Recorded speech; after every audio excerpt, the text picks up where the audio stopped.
இந்த சீமா மாதிரி இந்த நடிகர்கள்லாம் வருவான், அவெல்லாம் அறிவு இருக்கணும், அறிவு இருக்காது. இவ்வளவு பெரிய கட்சியே போன 10 வருஷம் எம்ஜிஆர் வச்சிருந்ததுனால ஜெயலலிதாவோட போச்சு. ஆட்சியிலும் ஏற்கனவே நம்ம ஒன்றியத்தில் 5000 பேர் இளைஞர் உறுப்பினர் இருந்தாங்கன்னா 10,000 பேர் ஆக்கி காட்டணும்.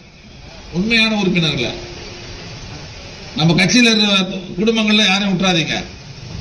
ஒரு 20% இளைஞர்கள் புது ஆளா இருக்கணும், எந்த கட்சி சாராதவனா இருக்கணும், மாற்று கட்சி தோழர்களா இருக்கணும். நம்மாலே நம்ம கட்சி, நம்ம குடும்பங்கள்ல நம்ம கட்சி விட்டு யாரும் எங்கேயும் போயிட மாட்டான். வாழ்வோ சாவோ ஆட்சியில் இருக்கிறதுனால இருக்கிறோம். இப்ப 10 வருஷம் நம்ம கட்சியில கட்சி நடத்தல, நம்ம போன 10 வருஷம் நடத்தணும்ல.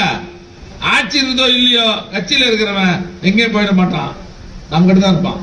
புது வரவுகளை சேர்க்கணும். நம்மளோட கட்சி இல்ல, புது வரவுகளை சேர்த்தாதான் கட்சிக்கு பலம். அதனால வருகின்ற காலங்களில இந்த சீமா மாதிரி இந்த நடிகர்கள்லாம் வருவான். நடிகரோட பாருங்க, நான் கூட பாப்ப ரசிக்கலாம், அதோட வந்துடணும். புரியுதா? அவெல்லாம் அறிவு இருக்கணும், அறிவு இருக்காது. ஆட்சி நடத்த முடியும், கட்சி நடத்த சாதாரணமா? இவ்வளவு பெரிய கட்சி, எந்த சந்தில திமுக இல்ல. ஒரு சின்ன சந்தம் தவிர 2 குடும்பங்கள் நம்ம கட்சி. இவ்வளவு பெரிய கட்சியே போன 10 வருஷம் நம்ம எதிர்கட்சியா இருந்தோம். சந்து பொந்தெல்லாம் கட்சி இருக்குது, பலமா இருக்கிறோம். அமைப்பு இல்லாத ஊர் கிடையாது, கட்சி இல்லாத இடம் கிடையாது, இல்லையா? இவ்வளவு பெரிய கட்சி 10 வருஷம் நடுரோட்ல நின்றுந்தோம். எல்லாம் வருவான்.